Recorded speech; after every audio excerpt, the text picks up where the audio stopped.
বললো মা আমরা খাচ্ছি তোমরাও খেয়ে দিয়ে ঘুমিয়ে পড়ো। তারপর আর মেয়ের সাথে কথা হয়নি। আমার মেয়েটাকে ফোন করে ফেলেছে এরা, আমার মেয়েটাকে মেরে ফেলেছে।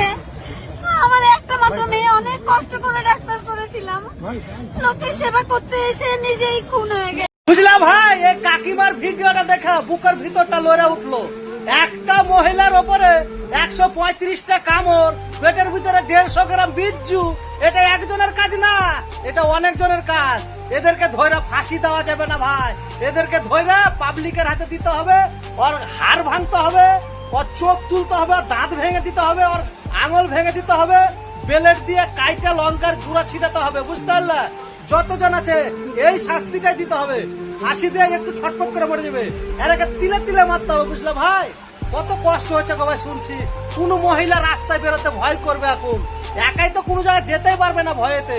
এভাবে যদি হতে থাকে তাহলে দুনিয়া কোন দিকে যাবে ভাই? হ্যাঁ, ছি ছি ছি ছি, লজ্জাজনক কথা ভাই। তাদের তো মা বোন আছে, তারা মুখ দেখাবে কি করে এইসব এই কুলাঙ্গর ছেলেদের জন্য?